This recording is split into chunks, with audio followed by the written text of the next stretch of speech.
Have you ever stood at the precipice of a total collapse? That fragile edge where just one more teardrop would cause the entire world you've built to shatter into dust? I am not talking about a passing sadness. I am talking about a thick, suffocating darkness. The kind of feeling where you find yourself kneeling on a cold floor at midnight. Hands clenched tight, yet unable to utter a single coherent prayer. You feel empty. You feel abandoned. And worst of all, you begin to doubt the very existence of the one you call Father. Lord, are you there? Or am I just an anonymous speck of dust screaming into a silent universe? It is a terrifying question. But you see, it is exactly when our pride is crushed, when we have absolutely nothing left to lose, that He begins to write the most beautiful chapter. He does not stand on the clouds judging your weakness. He is right there, in your shallow breaths, ready to transform your despair into a strength that this world can never understand.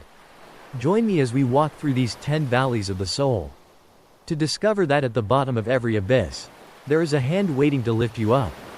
Chapter I. When invisibility becomes holy ground. Imagine a woman named Min. She is the kind of person you would pass on the street without ever looking back.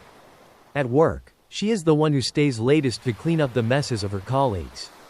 But when glory arrives, her name is never called. At home, she cares for aging parents, tending to every meal, yet all she receives are complaints about her slowness. Min lives with a secret terror. If I disappeared today, would anyone even feel the void? Doubt began to gnaw at her. Min looked in the mirror and saw only a fading shadow. She began to question God's goodness. If you are just, why do you let me dissolve into this oblivion? Is my sacrifice in vain? One rainy night, while cleaning out an old storage room, she found her grandmother's yellowed Bible. A verse underlined in red ink caught her eye. I have engraved you on the palms of my hands. In that moment, time stood still. Min realized a truth that changed her entire life. The world looks with eyes, but God looks with presence. He had been there in every drop of sweat she wiped from her forehead, in every patient smile she gave her difficult mother. He didn't need Min to stand on a pedestal to notice her. To him, Min was a masterpiece being formed in the silence. God's compassion was not giving Min instant fame, but giving her a new, spiritual vision. He taught her that being invisible to the world is often when she is most secretly sheltered under the shadow of His wings. She no longer worked for human recognition. She worked as an offering of praise to the only one who truly understood her. The fear of being forgotten vanished, replaced by a strange, quiet confidence. She realized she was not an anonymous grain of sand, but a precious gem being polished in the dark, waiting for the radiant day of His kingdom. Chapter 2. The Wall of Pride and the Whisper in the Wreckage. This is the story of Nam, a successful businessman who believed his own two hands could flip the script of destiny. His greatest fear was failure, the terror of appearing like he needed help. To Nam, God was a distant concept for the weak. But then, a wrongful lawsuit and the betrayal of his closest friend swept away everything he owned in a single night.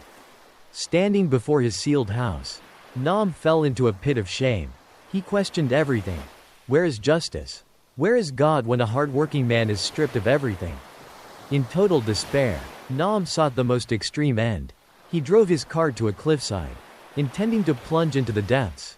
But at the very moment he pressed the gas, the car radio suddenly played an old hymn. That melody made his hands tremble. He cried, the racking sobs of a man who had never dared to weep. In those tears, he heard a voice from the depths of his soul. You don't have to be strong alone anymore. Let me be your strength. God's forgiveness was so vast that He did not mention Nam's previous arrogance. He did not scold him for ignoring him. He simply held him in his brokenness. Nam realized that the loss of his wealth was actually a great cleaning. God had removed the walls of pride so he could finally touch the divine. Hope flickered to life, not from wealth returning, but from the knowledge that he had a foundation that would never collapse. He started over, not as a lonely boss, but as a child led by a father. Chapter 3. The Scars of Betrayal and the Friend in the Darkness. Ha spent her youth and faith building a home for orphans with her best friend. But when success came, that friend secretly transferred the assets and kicked Ha out, leaving her with a mountain of debt. Her world didn't just crumble, it exploded. Fear consumed her. Fear of poverty. fear of humiliation, but above all was a bitter doubt aimed at heaven. Lord, where were you when I signed those papers? You told me to trust. But is the price of trust this betrayal? Do you truly protect the righteous? Or do you just watch evil win? Hall lived like a ghost, unable to enter a church because every word of forgiveness made her feel sick. She nurtured a plan for revenge, but the more she hated, the more her heart withered. She was becoming the very thing that had hurt her. One evening, she saw a painting of Jesus in the Garden of Gethsemane. She froze at the image of Judas, the disciple who used a kiss to sell his master. A bolt of lightning struck her soul. She realized God wasn't watching her pain from afar. He was right there with her. He, too, was the victim of history's most painful betrayal. He had tasted the bitterness of the false kiss. God's compassion began to pour into Hall, not by forcing her to forgive instantly, but by empathizing with her wound. He whispered, "I know how it hurts. My little one, I was there, but don't let their evil kill the beautiful soul I created in you." God's mercy was strange. He didn't use his power to win the lawsuit immediately. He chose to heal her eyes first. Hall realized that while she lost her money, she still had something the betrayer would never have: a clean conscience and the presence of God. Hope was not found in a courtroom victory, but in Hall's peaceful smile when she later passed her old friend on the street. She didn't need an apology to be at peace. God had compensated her with a joy that no betrayal could touch. Chapter IV. The Architecture of Divine Silence. The Struggle. Hung's story is the story of every person who has ever screamed at a closed door. For 7 years, he lived in the sterile, whitewashed purgatory of hospital corridors. His daughter's illness wasn't just a physical battle, it was a theological crisis. Every night, he recited the promises of healing he found in Scripture, only to wake up to the sound of heart monitors and labored breathing. The doubt. He began to feel that God was a cosmic observer, cold, distant, and indifferent to the tears of a father. He feared that his faith was merely a psychological crutch that was finally snapping under the weight of reality. The grace. The turning point didn't come with a thunderclap. It came in a moment of total exhaustion when Hung stopped begging and simply sat in the darkness. In that silence, he didn't hear an answer, but he felt a presence. He realized that God wasn't ignoring the room, he was inhabiting the room. God wasn't just the great physician, he was the man of sorrows. Weeping alongside Hung, the silence was no longer an absence of God, but a sacred space where Hung's soul was being expanded to trust the character of God more than the yes of God. He found the strength to say, "Thy will be done," not in defeat, but in a profound, supernatural peace that the world could neither give nor take away. Chapter V. The Prisoner of the Unforgiven. The Struggle. Lan's world was a fortress built of bitterness. After her husband's betrayal, she wore her anger like armor. She replayed the moments of deception like a horror movie, finding a twisted sense of power in her hatred. The fear. She was terrified of being weak by forgiving. She believed that to forgive was to say that what happened was okay. But the hatred was backfiring. It was eating her from the inside out, turning her into a cynical, hollow version of herself. The grace. One Sunday, she heard a whisper in her spirit while staring at a crucifix. "I didn't forgive because they were sorry. I forgave so that you could be free." She looked at the scars of Jesus and realized that his forgiveness was a gift to the victim as much as the offender. God's compassion was so vast that he offered to carry the weight of her justice so she didn't have to. When she finally surrendered her right to hate, the heavy chains of the past fell away. She didn't just forgive a man, she reclaimed her soul from the grave of bitterness. Chapter V. The Treasure in the Ashes. The Struggle. For Vin, success was his identity. When the market crashed and his business vanished, he felt like a ghost. He stood in his empty office, fearing the judgment of his peers and the disappointment in his children's eyes. The doubt. He questioned if God had been a partner in his success at all. Was I only blessed when I was rich? Am I cursed now that I am poor? He felt that without his status, he was nothing. The grace. In the months of unemployment, Vin was forced to slow down. He began to notice the beauty of a sunset, the taste of simple food, and the profound depth of a conversation with his wife that wasn't about money. God met him in the low place. He learned that God's favor isn't measured by a bank balance but by the richness of a spirit that is no longer a slave to more. God's compassion was a great stripping, removing the temporary to reveal the eternal. Vin found that when he had nothing left but God, he finally discovered that God was more than enough. He became a man of true substance, built on the rock of faith rather than the sand of currency. Chapter 7. The Threshold of Eternity. The Struggle. Sun was 32 when he received his terminal diagnosis. The fear wasn't just of death, but of the void. He felt like a book being closed halfway through the story. The fear. Every night was a battle with the what if? What if there is nothingness? What if I am just a biological accident? The grace. As his body weakened, his spirit became strangely luminous. God didn't give him an explanation for the cancer, but he gave him a vision of a better country. He began to feel a pull toward home, a place where every tear is wiped away and every broken cell is made new. God's compassion was the gentle transition. Sun stopped fighting for more days and started living for the eternal day. He spent his final weeks radiating a peace so heavy it moved the nurses to tears. He realized death was not a wall, but a doorway, and the person waiting on the other side was the one who had loved him since the foundation of the world. Chapter 8.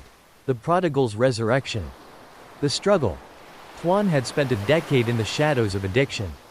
He had lied, stolen, and burned every bridge he ever walked across. He looked in the mirror and saw a monster. The doubt. He believed he had sinned past the point of no return. He feared that God's grace had a limit, and he had crossed it long ago. The grace. One night, in the gutter of his own choices, he cried out a 5-word prayer: "If you're real, save me." God didn't meet him with a lecture, he met him with a robe and a ring.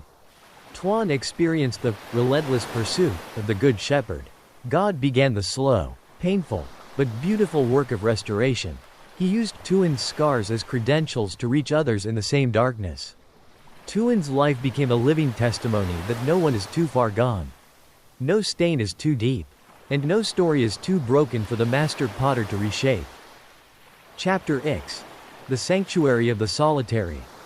The Struggle. Mrs. Kim lived in a house that was too quiet. After her husband passed, the silence was a physical weight. She felt redundant, a relic of a past that no longer mattered. The fear. She feared that her life was over and she was just waiting for the clock to run out. She doubted God's kindness in leaving her behind. The grace. God invited her into the ministry of the hidden. He showed her that her prayers in the secret of her room were moving mountains in the spiritual realm. She became a mother in Israel, a pillar of intercession for her community. Her loneliness was transformed into a deep, mystical communion with the Holy Spirit. She found that the presence was better than the people. God became her husband, her counselor, and her joy. She realized that she wasn't waiting to die, she was preparing to live forever. Chapter X. The Dawn of the Undefeated. The conclusion. This is the final chapter for every reader. It is the realization that the story of your life is not a tragedy, but a gospel. The final fear. The fear that we are alone in our struggles. The final truth. God is the master of the new beginning. He takes our chapter 10, which often feels like the end, and turns it into a preface for an eternal adventure. The hope. His compassion is the great weaver, taking the black threads of our grief, the gray threads of our doubt, and the golden threads of our joy to create a tapestry that will one day take our breath away. Whatever fragment of a story you are in right now, whether you are in the fire of chapter 3 or the silence of chapter 4, know this: the author is still holding the pen. The ending is already written, and it is more beautiful than anything you could ever imagine. You are not a mistake. You are not forgotten. You are a child of the Most High, and your dawn is coming. The journey through these 10 valleys of the soul was never about finding human perfection. It was a pilgrimage to find the truth. We began in the thick darkness of invisibility, weathered the storms of betrayal, stood paralyzed before the terrifying silence of heaven, and faced the cold abyss of death itself. But look back at the footprints we have left behind. Do you see them? Beside every one of our trembling steps, there is another footprint, deeper, steadier, and unshakable. Those are the footprints of the one who carried the weight of your sorrow when you could no longer walk. The great restoration God never promised that this life would be free of tears. But He promised to count every single one and treasure them like precious jewels. The conclusion of these 10 stories is not a stopping point, it is a fresh commencement. The scars you bear, from failure, from loneliness, from the reckless mistakes of youth, are no longer symbols of shame. Through the compassionate hands of the Creator, they have become scars of life. They are the living evidence of His miraculous, resurrecting power. A new perspective now. When you look in the mirror, I hope you no longer see an abandoned soul or a victim of circumstance. Instead, see a warrior who has walked through the fire without being consumed. Because there was a fourth man walking in the furnace beside you. See a masterpiece in progress, where the darkest hues are exactly what make the highlights appear more brilliant and magnificent than ever before. The final invitation, my dear friend. Your story does not end on this page. As you close these reflections, open a new chapter of your life with extraordinary courage. Do not fear your doubts, for they are the soil in which deep faith takes root. Do not run from your pain, for that is the very place where God is waiting to embrace you. Remember this: the dawn is never late. Even when the night seems eternal, the sun of righteousness is quietly rising behind the mountains of your trials. God is still writing, He is still loving, and He is still waiting for you to step forward so that together, you can finish the greatest masterpiece of all, your life. And behold, I am with you always, until the end of the age.